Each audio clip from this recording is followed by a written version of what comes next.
Hey folks, David Stewart here. Today's subject, free societies. What is a free society? What would a free society look like? Are there any problems with a free society? How would you implement a free society? This is a really cool thing to think about for me because I like to write science fiction and I like to write fantasy. And a lot of good science fiction stories start with a what if. What if things were like this? What if society was organized along these lines? What if this were permissible or preferable? How would that affect society, culture, people? How would that change how they think and act? How would that cascade happen? And so when I imagine alternate societies, I think it's kind of a fun exercise. I think it's kind of fun to think about how human nature fits into some of these ideas. What is a free society, though? So let's start with that one. The definition is going to change depending on what you mean by free.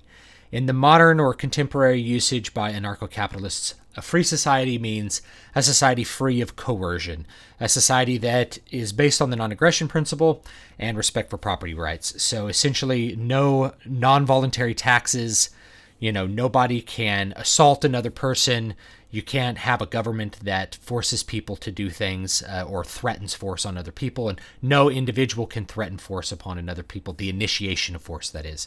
If somebody attacks you, you are able to fight back, of course. So that's the idea of the free society when anarcho-capitalists talk about it, which is what the primary group that's been talking about it in the last few years. If you mean free, some people have different versions of free where they think free is free to do whatever you want, like a libertine kind of definition of free. Like I should be free to engage in whatever social activities I want or have whatever sex life I want. And that's actually kind of the opposite of a libertarian society. So libertine and libertarian are often on opposite sides of, or they're in conflict with one another, because in order to have a society that's well regulated without the initiation of force, you have to have a lot of social regulation. You have to have a lot of cultural regulation.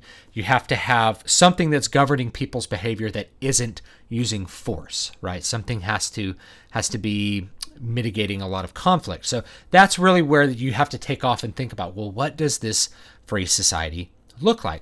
So the first thing that a free society has to figure out how to do is how to deal with basically nonconformists, bad actors. You could label antisocial people, whatever you want to label it. So somebody who doesn't adhere to the non-aggression principle is the basis of this society.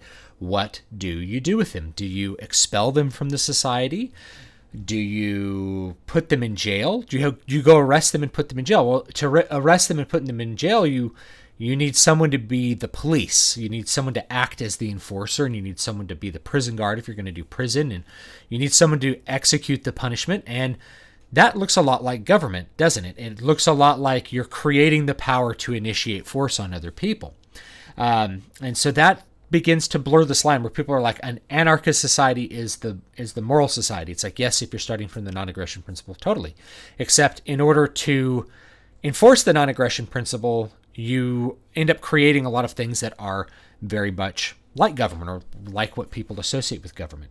So do you have a police force? Well, some people have suggested, well, instead of having this police force that uses force to condition people or to eliminate bad actors, you can use social pressure to do it. So if somebody assaults another person, maybe that means the power company turns off their power. Everybody in the group refuses to talk to them. Nobody helps them with things, and then they'll change their behavior. They'll make restitution, and then they'll be brought back into the society. This is a tribal response because this is the way tribes really regulate all of the behavior in their little cultures, is through the social relationships with each other. So if somebody is not adhering to the cultural norms of the tribe, or somebody is not acting the way that most people would agree is appropriate in the tribe, then they can ostracize them. They can say, well, we're not going to help you with your kids. I'm not going to give you advice. I'm not going to talk to you. I'm not going to help you fix your roof or do all the normal social things that we do in the tribe till you fix your behavior. And that mitigates people's nonconformity to the standard. Now, the thing is, that's in a tribe, and we're talking about a free society, which would probably mean something larger than a tribe. And realistically, any of these social pressure kinds of things, in the real world application seem to be limited to about 500 people. So if you look at any of the utopian projects from the 19th century in the United States, or you look at utopian projects in other countries, it seems like each community maxes out at about 500 people. Once you get past 500 people, it becomes a lot harder to regulate anything socially. It's easy to just ignore a person because you don't need them, right? Which means that you can ostracize people for no reason other than you don't particularly like them. With a smaller group, everybody's contribution to the tribe, everybody's interdependence kind of means that you need to forge social relationships on some level with virtually everyone in the tribe. But once you get past 500, people can end up kind of outside as outcasts of the tribe without being needed, and that is not going to make your social stigmatizing things effective at all. And it might also produce other negative social effects, like they might become thieves or something else. They might create some other deleterious effect on your society. It's kind of like in a big school. When you get to have a big high school that's got like 3,000 kids or something in it, it's really easy for lots of kids to just not know each other and to not care about what that person thinks about them, which means it's a lot easier to just kind of do bad things to other people. So 500 seems to be about the limit. That's what you see in the old utopian societies of the 19th century America, Shakers, Quakers, even the Oneida Company. You might know this company that makes plates and like forks. They actually started off as a really weird communal utopian society that believed in essentially free sex with each other and communal raising of children and all kinds of other odd things. And that eventually didn't work. But the company that made the silverware and stuff is still around. Kind of weird. You can also look at the modern kibbutzim, which is the kibbutz is a type of kind of mini socialist society that exists in Israel, and it's limited at about 500 people, because beyond that, it's really hard to exert social pressure to keep everybody kind of working hard to make the kibbutz profitable and make it exist.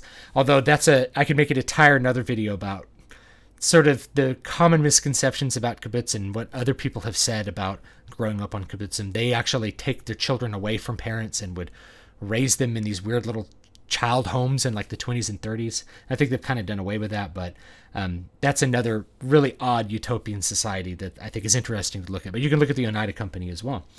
So 500 seems to be about that limit. So if you have a whole society, I think it's really difficult to get everybody to act appropriately against misbehavior in a large, disconnected society without these small, isolated tribal kind of sub-societies going on. So if somebody on the block is not conforming to standards, they knocked over their neighbor's fence and they refused to pay for it, and it's obviously their fault. Well, the power company may just not care about turning off their power because they care more about getting the money, or whoever owns the power company. So it's like, I'd rather have the money every month than appease this one guy on this one block, right? And so that starts to break down because he doesn't know the one guy on the block. Whereas if it's 500 people, that one guy on the one block can be like, Bill owns the power company in this scenario. Bill, Jake knocked over my fence and he won't pay for it. And Bill will be like, well, we can't have that, my friend. I would really like the money, but you're my friend, so I guess I'll put some pressure on him to make him pay. So once you get to a big society, that becomes a lot more difficult. And you could see the same problems with multiculturalism, and you could draw some influence from that. Is that as you have people even in local proximity that don't share the same culture and same values and don't know each other on a deep social level, then their behavior towards one another can, they can act badly towards one another because they don't fear the social consequence of it.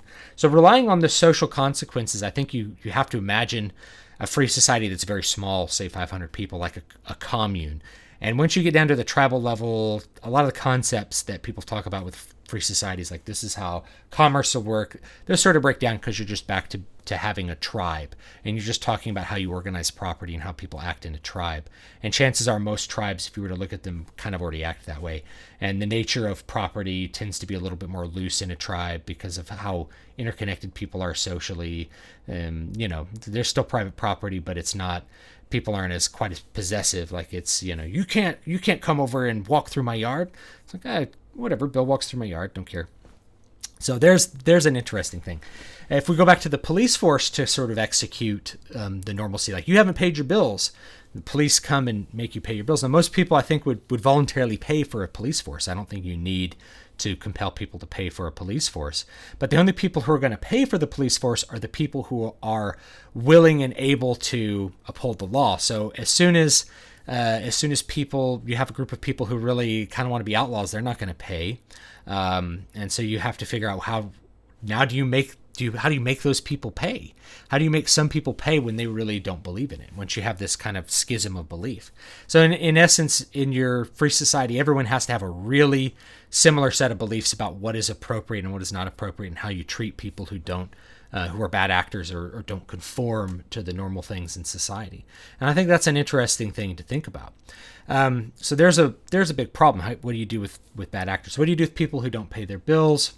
Now, the other thing is, how would you actually institute a free society in the world that is, in reality? This is, I think, also a very interesting one. It could probably make some great stories, and some great stories have been written about it. Ayn Rand has used this idea in Atlas Shrugged, and lots of sci-fi writers have used this. Heinlein had, like, Moon is a Harsh Mistress had kind of this idea. How do you make a free society given our reality? Well, if you wanted to make a free society in Pennsylvania, like, let's go out to, like, Pennsylvania. Let's be like the Amish. The Amish have pretty close to a free society. Well, the Amish don't have a totally free society because the United States government and the Pennsylvania government still claim governorship over the Amish people, because they happen to live in a geographic area that the government declares belongs to them. And so you can't, like, go and set up in Pennsylvania and say, we are going to be an autonomous free country over here that doesn't coerce people. And Pennsylvania will say, well, you need to pay your property taxes. And you'll be like, we are an independent country and we refuse for you to be coerced into paying property taxes. And they'll be like, well, we'll send our sizable police force to come get you.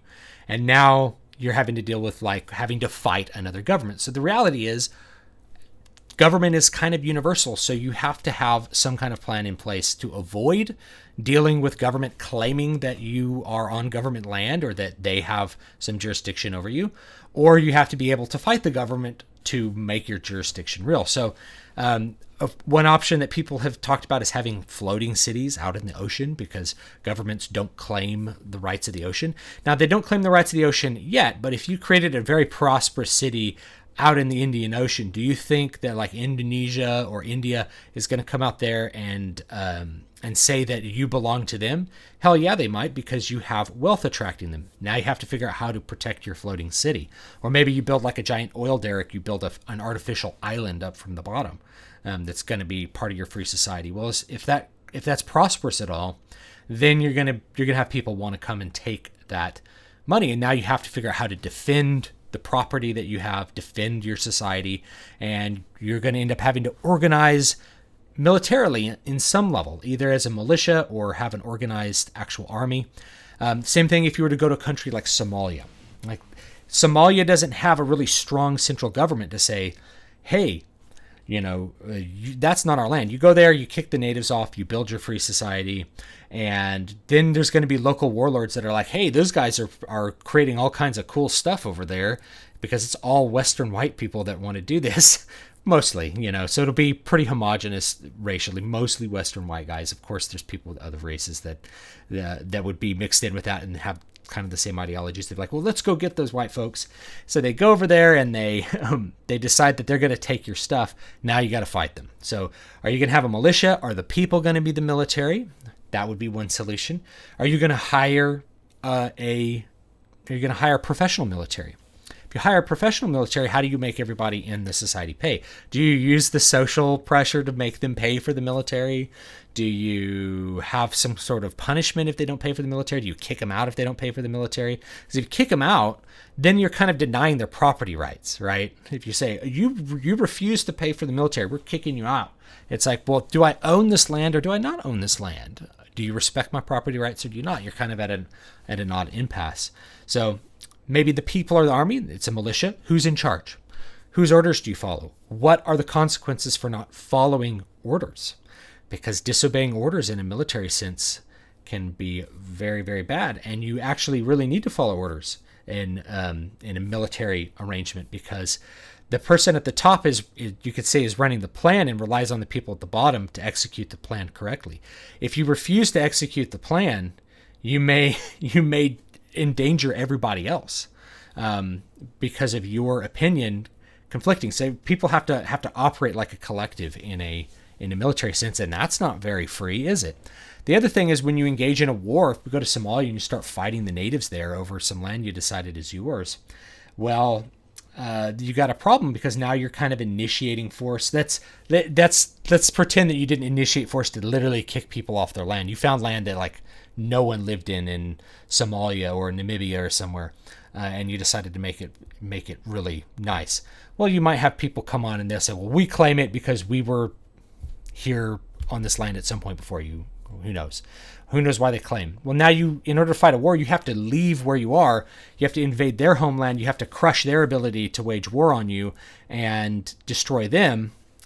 That's not very non-aggression-y, is it? Although they may have aggressed upon you, at what point do you say the rebuttal in war is far enough? And if somebody is cowering in fear, if they're running away from you in a battlefield, do you shoot them in the back? Because it's war. These are all really interesting questions that I think need to be asked. And so the reality is it's going to be very difficult to form a free society in the world that is. The closest thing you could maybe do would be to have like a floating city, or live out in somewhere where there's like an Antarctica. But even then, I think different countries have a treaty on Antarctica, or live on a different planet if you want to write science fiction. It's like everybody's going to go live on a different planet. Another thing is like if you had an Indian reservation, if you lived on an Indian reservation and you could get your tribe, because you already have a tribal organization, and you say, we're going to have a free society in our tribe, on our tribal land, you're still going to deal somewhat with the government. And there's Indian casinos and things like that bring people on to reservation land to gamble. They still are dealing with not just the Bureau of Indian Affairs. I'm talking about the United States if you're not from here. There's a Bureau of Indian Affairs that it's like an interplay between the United States government and all of these separate Native American tribes that are all over the United States on their own autonomous land. So you could maybe make one as if you could get everybody on board in a tribe, you might have a good chance of doing that and being able to execute the social pressure and everything to keep it relatively free and free of coercion. But chances are most tribal societies are already pretty good at doing that. They're already pretty low on the coercion part, and it's mostly social pressure that executes it. I've talked about this in past videos. You can go find tribes living out there that don't have any real leaders. You know, they're pretty anarchistic. If they have government, it's pretty minimal, and they execute all of the wishes of the elders and the wishes of the people kind of just through pressure. And there's no threatening of killing anybody involved. So it's kind of interesting to think about. Hopefully that makes some sense to you. This is why I think a lot of people talking about how do we have a free society, and I think it's interesting to talk about, but at the same time, you're probably not going to be able to create one. Now, the other thing that people say is like, well, a free society will happen once all of this stuff collapses. It's like, well, we've had collapses before in history, and we haven't had free societies emerge. We've had growths of more freedom, and then they progress back to less freedom as governments gain more power. You have these cycles, but we've never had a free society emerge. So this idea that the state is going to fade away somehow and create an anarchistic utopian future, that's like something Karl Marx would say. In fact, I think that's something Karl Marx did say. He viewed the end result of communism being this classless, stateless society, essentially anarchistic. But that required the man to be remade into an anarchist. So I don't know that the state will just wither away or just collapse and not be replaced and we'll have a free society, because you have to deal with all these issues, and you're probably going to be dealing with people that are not used to thinking about what coercion is in the sense that we are. So a free society, you'd probably imagine it, you'd have optional taxes to pay for things like firemen and police is how I would imagine one.